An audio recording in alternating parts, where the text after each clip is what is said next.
প্রিয় দর্শক, দেশ এবং প্রবাসে এই মুহূর্তে যে যেখান থেকে আমাদের ইউটিউব চ্যানেলটি দেখছেন সবাইকে প্রীতি এবং শুভেচ্ছা জানিয়ে শুরু করছি আজকের প্রতিবেদন। তো দর্শক, দেখতে পাচ্ছেন যে একজন বোন আমাদের সামনে আছে। এই বোনটির জীবনের গল্প আমরা শুনবো। আপু, আসসালামু আলাইকুম। ওয়ালাইকুম আসসালাম। কি নাম ভাইয়া? সাথী আক্তার। সাথী আক্তার। তো সাথী আপু কি ভালো? হ্যাঁ, আছি কোনো মতো ভালো। ভিডিওর সামনে কেন, কিসের জন্য একটু বলা যাবে? আছি খুব বাধ্য হয়ে এই ভিডিওর সামনে এসেছি। একটু বাবাদের দিনকাল চলতেছে। সৎ মা কাজ করায়, ভাত দেয় না, কষ্ট দেয়।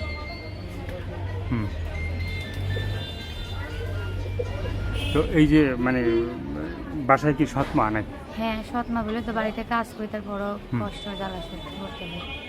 মানে সৎ মার জন্য কি বাড়িতে কাজ বাজ করা হয় না? কাজ করা হয়, কিন্তু আমাকে বেশি সবসময় কথা শোনায়, আজে বাজে কথা বলে। তোমার মানে এখানে কেন আসো, কাজ করবে, এইটা সেইটা অনেক রকমের কথা বলে। বাবা কিছু বলে না? বাবা কি বলে, আবু থেকে কাজে করো না, আমাদের কথা ভাবে না। বাবা কি করে? এই তো কি করে, রিক্সার কাজ করে, রিক্সা চালায়। তোমার ঘরে মানে কয়জন ভাই বোন? আমার ঘরে সৎ মার ঘরে আছে 2টা মেয়ে। তো আর তোমার মায়ের ঘরে ছিল কয়জন? আছে একজন ভাই আর আমি। একজন ভাই আর তুমি। ভাই কি ছোট না বড়? হ্যাঁ, ছোট। ছোট। তো এই যে মানে ছোট ভাই কি লেখাপড়া করে? হ্যাঁ, স্কুলে পড়ে। স্কুলে পড়ে। তুমি কি লেখাপড়া করছিলে? আমি পড়ছিলাম, এখন বাদ দিছি। মানে সৎ মা লেখাপড়া করতে দেয় না। মানে কোন ক্লাস পর্যন্ত পড়ছো? 5 তারপর পর্যন্ত বাদ দিলে? পড়ছিলাম। হ্যাঁ। এই জন্য এখন আর পড়তে পারি না। আমার লেখাপড়া বাদ দিয়ে বাড়িতে সংসারের কাজে লাগিয়ে দিছে। মানে বাড়িতে সংসারে কাজে লাগাই দিছে। হ্যাঁ। তো এখন এই যে মানে ভিডিওর সামনে আসলা, ঠিক আছে? ভিডিওর সামনে আসলা, অনেক অনেক কথা বলবে, ভালো মন্দ খারাপ, ঠিক আছে? কেউ ভালোবাসতে চাবে, কেউ বিয়ে করতে চাবে, ঠিক আছে? তো সেজন্য মানে তুমি কি চাচ্ছ?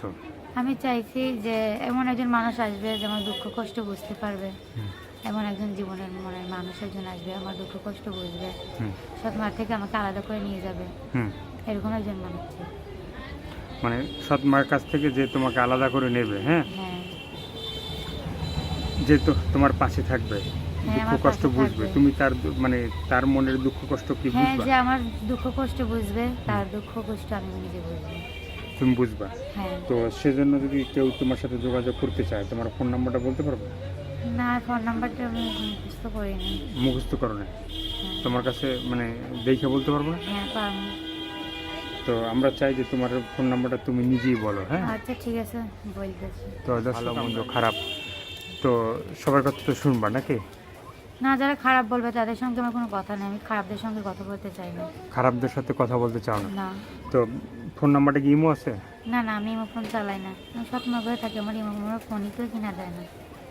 আচ্ছা আচ্ছা, সৎ মানে করে থাকো, এই জন্য ফোনও কিনে ছেলে দেবে। মেয়েদের এখন এখন যে মানে যে কথা বলবা, ঠিক আছে, সেই ফোনটা কি আছে? সেই ফোনটা আছে, আমি আমার এক খালার কাছ থেকে নিয়েছি। খালার কাছ থেকে নিছো? আর কিছু বলার আছে? আর কি বলবো, দর্শকদের একটা কথাই বলতে চাই, কেউ খারাপ কথা বলবো না। যদি মন চায় জীবনসঙ্গী হওয়ার ইচ্ছে হয়, দুঃখ কষ্ট বুঝে ভালো কথাই বলবেন, কেউ খারাপ কথা বলবেন না। খারাপ কথা বলবে না? হ্যাঁ। তো দর্শক, এই আপুর কথাগুলো শুনলেন, ভালো লাগলে অবশ্যই তার পাশে থাকবেন। সাহায্য সহযোগিতা, প্রেম ভালোবাসা, বিয়ে শাদী যে যেটা করবেন সেটা আপনাদের একান্তই ব্যক্তিগত ব্যাপার। ভালো থাকেন, সুস্থ থাকেন, 5 ওয়াক্ত নামাজ পড়বেন, আর দেশটাকে বেশি বেশি করে ভালোবাসবেন।